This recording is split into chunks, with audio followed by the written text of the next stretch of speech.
फिर से नमस्कार, मैं राजेंद्र तामी जाजपुर, राष्ट्रीय उपाध्यक्ष, राष्ट्रीय मानव अधिकार परिषद भारत।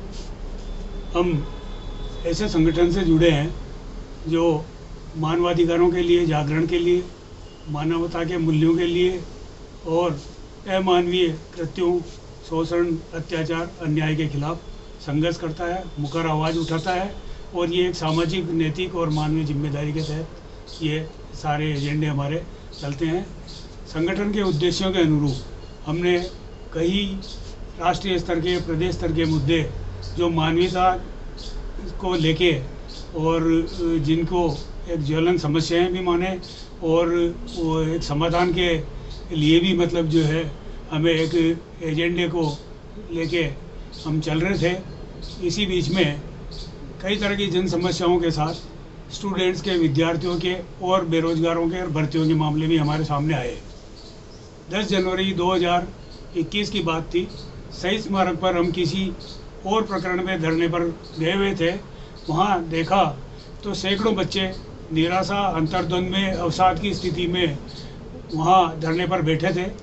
हमारी उनसे चर्चा हुई, इंटरेक्शन हुआ तो पता लगा कि व्याख्याता भर्ती 2018 के वो पीड़ित लोग थे जिनको EWS और MBC आरक्षण के नए प्रावधान लागू होने के कारण उनकी भर्ती से वंचित हो गए थे, जबकि वो पात्रता रखते थे। अन्य कई भर्तियों में छायापद बढ़ा के और सभी को अवसर दिया गया था, लेकिन व्याख्याता भर्ती 2018 एक ऐसा प्रकरण पेंडिंग रह गया जिसमें लगता है कि पक्षपातपूर्ण कार्रवाई हुई या इनकी पैरवी सही ढंग से नहीं हुई या सरकार ने संज्ञान नहीं लिया। तो इस मामले में हम बराबर जो है 10 जनवरी 2021 से मुखर आवाज़ भी उठा रहे, सरकार को कई ज्ञापन दिए, हम मिले भी हैं, अधिकारियों से भी मिले हैं।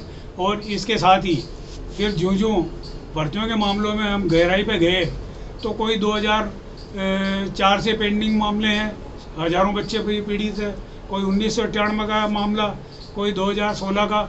इस तरीके से हमें लगा कि युवा भविष्य के साथ, देश की ऊर्जा के साथ में, देश के जोश के साथ में एक खिलवाड़ किया जा रहा है और ये एक सामाजिक समस्या के रूप में हम इसको देखते हैं, मानवीयता के साथ में।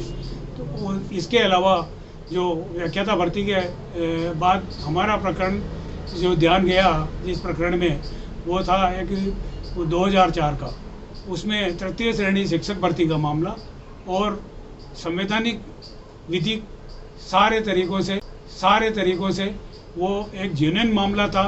एक आरक्षण की प्रक्रिया का, चयन प्रक्रिया का गलत इस्तेमाल कर लिया, गलत कार्रवाई RPSC के अधिकारियों ने कर ली और हॉरिजेंटल मेथड से जो आरक्षण देना था उसके बजाय वर्टिकल दे दिया। उससे 2812 लगभग बच्चे पीड़ित हैं, उनके परिवार भी पीड़ित है उस बात से। तब से वो भी संघर्ष कर रहे हैं, वो मामला भी हमने उठाया।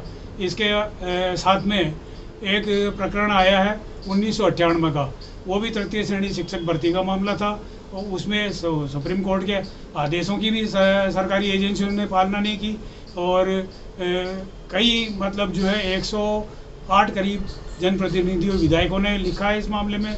विधानसभा में भी कई प्रश्न उठे लेकिन कोई संज्ञान सिस्टम ने नहीं लिया। मुख्यमंत्री जी संवेदनशील है, मैं खुद व्यक्तिगत रूप से इस बात को मानता हूं और वो जिम्मेदार और जवाबदेह प्रशासन के लिए भी प्रतिबद्ध है, लेकिन निचला सिस्टम अभी सुधरा नहीं है। इनके लिए हमने जवाबदेही कानून की भी हमेशा मांग की है मुख्यमंत्री जी से और उनका रिस्पॉन्स भी आया था, लेकिन पता नहीं किस कारण से वो धरातल पर नहीं आ रहा है। एक मामला और है वरिष्ठ अध्यापक भर्ती 2016 का, उसमें भी कोर्ट के आदेश हैं और रिसफल सभी विषयों के निर्णय जारी करने थे, रिसफल लिस्ट जारी करनी थी, वो लिस्ट जारी नहीं हो पाई और वो बच्चे भी आज 5 साल से पीड़ित हैं। हम ऐसे मामलों को देख के और सिविल सोसाइटी भी दुखी है और हम कब तक चुप रहेंगे। मैंने 30 तारीख को मेल की थी मुख्यमंत्री कार्यालय में, इससे पहले कई ज्ञापन दिए। 2 तारीख को मैं खुद गया मुख्यमंत्री कार्यालय में, वहाँ से लेटर जारी हुआ 8 जुलाई को और प्रमुख शासन सचिव शिक्षा विभाग को निर्देश दिए इन मामलों में। उसके बावजूद भी 1-1.5 महीने में कोई कार्रवाई ऐसी संतोषप्रद नहीं हुई जिससे हमें लगे कि कोई संज्ञान लिया या कोई जिम्मेदारी निभाई हो सरकारी सिस्टम ने। तब मैंने आज भी और मेल किया है मुख्यमंत्री जी को और मुख्यमंत्री कार्यालय को कि इन चारों मामलों में व्यक्तिगत रूप से आप ध्यान दें, व्यक्तिगत रूप से संज्ञान लें और आपकी संवेदनशीलता उदारता का जो है इस्तेमाल करते हुए इन पीड़ित छात्रों को, हजारों युवाओं को सही दिशा दें, मुख्य धारा में लाएं और इनका भविष्य और कैरियर आपके हाथ में है। इसका आप जो है विशेष रूप से ध्यान रखते हुए इन मामलों में व्यक्तिगत रूप से आप ध्यान दें, व्यक्तिगत रूप से संज्ञान लें और आपकी संवेदनशीलता उदारता का जो है इस्तेमाल करते हुए इन पीड़ित छात्रों को, हजारों युवाओं को सही दिशा दें, मुख्य धारा में लाएं और इनका भविष्य और कैरियर आपके हाथ में है। इसका आप जो है विशेष रूप से ध्यान रखते हुए इन सभी भर्तियों को पूरी कराएं। ये मेरी मुख्यमंत्री जी से, राजस्थान सरकार से और गोविंद सिंह जी डोटासरा जो शिक्षा मंत्री जी है उनसे, प्रमुख शासन सचिव महोदय से और शिक्षा निदेशक जो है सौरभ स्वामी जी उनसे और तमाम अधिकारियों से मेरी अपील है, इन मामलों में देरी नहीं करें। बच्चों के साथ ये बहुत बड़ा खिलवाड़ हो रहा है, इसको सिविल सोसाइटी बहुत गंभीरता से ले रही है। धन्यवाद।